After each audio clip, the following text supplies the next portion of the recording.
I grew up in the Midwest where competitive sports and school spirit were the expected norm for all high school students. Since I had taken and coached gymnastics for years, I thought the logical step would be to try out for cheerleading. After 2 years of failed attempts, my attitude towards trying out again was negative and fearful. One evening, while lamenting over whether or not to try out again, my father sat my brother and I down and he said he had something he wanted us to listen to. They were audio cassettes by the author and motivational speaker Dale Carnegie. His philosophy was if you had a positive attitude, you'd have positive results. And adversely, if your attitude was negative, your results would be negative too. His words inspired me, and I knew I would make the cheerleading squad that year. And I did. So convinced that my attitude was what provided me with success, I started using that method in attaining everything I wanted in all parts of my life.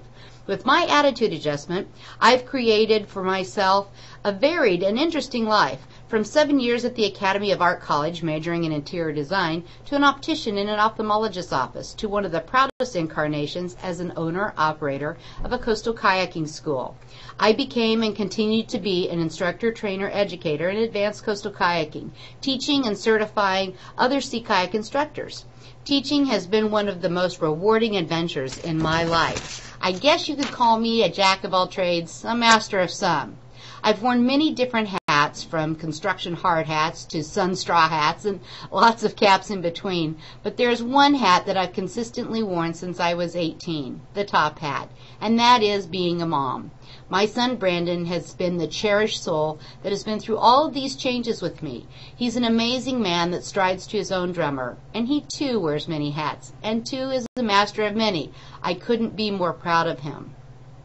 I've always tried to find joy in my life, but 10 years ago, a joy found me that I couldn't ignore. The love of my life, Mark. He challenges me, encourages me, laughs at me and with me, and we've built a life that works for us. I think back as a 12-year-old girl, I was outwardly irritated by my 7-year-old little sister wanting to go and do everything I did. But inwardly, if she didn't want to, I was disappointed. These days I dream of us doing everything together. With our lives being set on opposite coasts, the SOTSS is the perfect way for us to do that. And now we have another sister that makes the journey all the richer. So, Susan, Diana, it's time for us to blast off on a new expedition, more laughs and tremendous fun, while bringing all kinds of goodness to our lives.